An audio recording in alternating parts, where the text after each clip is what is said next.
A partir de hoje, os bancos estão autorizados a compartilhar os dados dos que pagam as contas em dia com o Serviço de Proteção ao Crédito. É o chamado cadastro positivo. Ele vai facilitar a vida de quem está buscando empréstimo. É exatamente sobre isso que eu falo agora com o repórter Marcelo Cosme, em Brasília. Oi, Marcelo, boa noite para você. Que tipo de vantagens os bons pagadores passam a ter, então? Oi, Leilane, boa noite. Olha, uma dessas vantagens pode ser reduzir os juros na hora, por exemplo, de fazer um empréstimo ou até mesmo comprar um carro. Quer dizer, se a pessoa comprova que nos últimos anos ela arcou com as suas dívidas em dia, que não atrasou e que está tudo quitado, tem uma margem aí para negociar. Esse cadastro do bom pagador já existe desde janeiro deste ano, mas só hoje é que os bancos começaram a compartilhar as informações. E essa participação dos bancos é fundamental porque eles concentram a maioria das transações financeiras realizadas no Brasil. Eu converso agora com o Álvaro Silveira Júnior, ele é presidente da Câmara de Dirigentes Lojistas do Distrito Federal. Boa noite para o senhor. Como é que o nome desse consumidor vai parar nas mãos do SPC, que concentra os bons pagadores? Boa noite a todos. Na realidade, o consumidor agora, quando ele for uma instituição financeira, um grande varejista, ele autoriza naquele momento aquela instituição financeira ou varejista a compartilhar essa informação conosco. O banco de dados do SPC Brasil vai reunindo essas informações e ao longo do tempo vai se criando uma massa crítica de todas essas informações.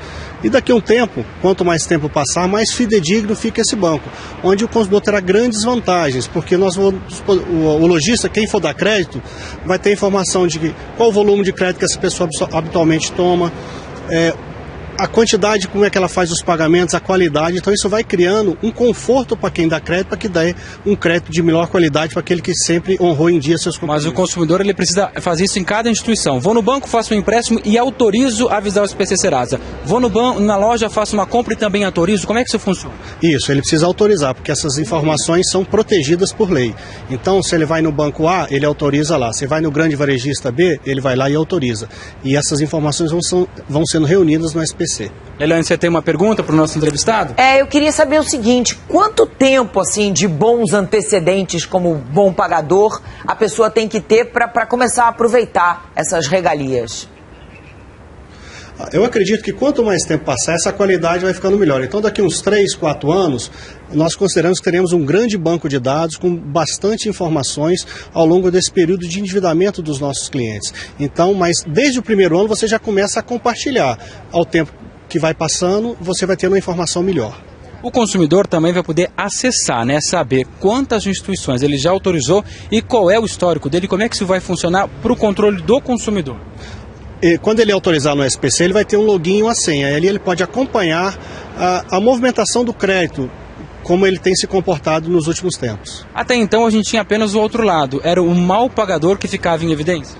Nós falamos sobre informações negativas, Agora não, nós vamos privilegiar porque 95% das pessoas são bons pagadores e têm um histórico de crédito excelente. Então essas pessoas agora serão privilegiados, que antes ou era bom pagador ou mau pagador. Agora não, a gente vai ter o perfil de cada cliente que toma crédito no país. É importante que o consumidor tenha essa consciência e peça para essa instituição, para o banco, para a loja fazer essa informação, se o banco não fazer a consulta ao consumidor? Ele só tem a ganhar, porque à medida que isso for criando o banco de dados, até o volume de crédito que essa pessoa pode tomar vai ficar mais claro para quem for dar crédito para ele. Essa experiência, se sabe que já deu certo. Opa, pois não, Leilane, fica à vontade. Desculpa, Marcelo, posso interromper você mais uma vez? Tenho mais uma dúvida. Digamos que o consumidor é um ótimo pagador durante alguns anos, ele tem uma ficha de crédito boa, ele entra nesse cadastro com o nome limpo, e aí num determinado momento ele tem um problema, ele perde o emprego, ele tem uma doença na família, alguma coisa séria, e atrasa uma prestação. De que maneira isso vai prejudicar ele? Isso vai contar, vai apagar toda essa ficha boa dele? Como é que vocês vão fazer esse cálculo? Não, na realidade não é um cálculo. Essa informação vai ser registrada como ele saldou isso. Um pequeno deslize, isso hoje em nenhum lugar você vai negativar o crédito dessa pessoa. Então, quanto mais rápido ela solucionar, vai ficar gravado e aquele histórico vai ser melhor analisado por quem estiver do outro lado para lhe dar o crédito. O que eu lhe perguntava anteriormente é que em outros países essa experiência deu certo e ajuda o consumidor nas negociações? Você sabe que nós somos o último país do G20 a adotar o cadastro positivo. Nos Estados Unidos é diferença, o volume de crédito depois do cadastro positivo bem implantado, ele dobrou. Na Coreia, mais do que multiplicou por 2. Então isso aí o consumidor só tem a ganhar no longo prazo. A expectativa é que quantos consumidores comecem a ser incluídos nesse cadastro daqui para frente? Olha, eu creio que pelo menos esse ano a gente consiga aí de 5 a 10 milhões de informações de consumidores. Em todo o país? Em todo o país. Ok, muito obrigado pelos seus esclarecimentos. Então, Leilane, fica o recado. Quem paga em dia daqui para frente só vai ter vantagem. É isso, Marcelo. Já estava na hora, né? Já que nós somos o último dos países do G20 a entrar com esse processo que beneficia tantos consumidores. Obrigada, Marcelo. Boa noite.